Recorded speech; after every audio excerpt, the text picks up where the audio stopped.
आप लोग वीडियो तो देखते हैं पर हमारे चैनल को सब्सक्राइब नहीं करते हैं। प्लीज़ हमारे चैनल को सब्सक्राइब करिए। हम लोग 1000 सब्सक्राइबर कंप्लीट करने वाले हैं, तो हमारे चैनल को सब्सक्राइब करके बेल आइकन को ज़रूर ऑन कर दीजिएगा, ताकि जब भी हम कोई वीडियो डालें वो सबसे पहले। नमस्कार दोस्तों, मेरा नाम प्रियांशु और आप देख रहे हैं खबरी बाबा।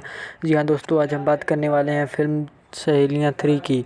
जी हाँ दोस्तों, आप सहेलियाँ 2 देख ही चुके हैं, जो कि चिंटू पांडे और दिनेश लाल यादव ने जिसमें काम किया था। ये काफ़ी दमदार फिल्म थी, जिसमें कान्हा एक युवक रहता है, 7 युवा और शिक्षित महिलाओं को अपने गांव की दुर्दशा के बारे में बताता है। ये महिलाएं कान्हा को कुंवर और राजा साहब के अत्याचारों के अंत करने के लिए प्रेरित करती हैं। फिल्म 2010 में आई थी, जिसके निर्देशक थे राजकुमार पांडे और संगीतकार राजेश रजनीश थे। निर्माता राजकुमार पांडे थे।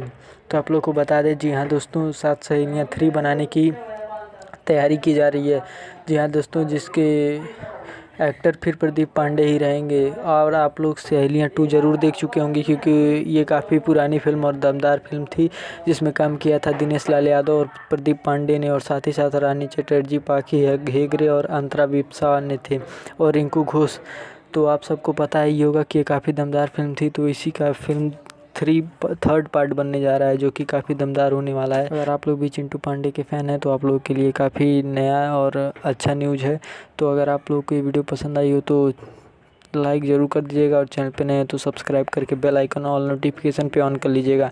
अब आप हमें इंस्टाग्राम पे भी फॉलो कर सकते हैं, लिंक हमने डिस्क्रिप्शन में दे दिया है। तो आज के लिए बस इतना ही, मिलते हैं एक नई खबर के साथ। तब तक के लिए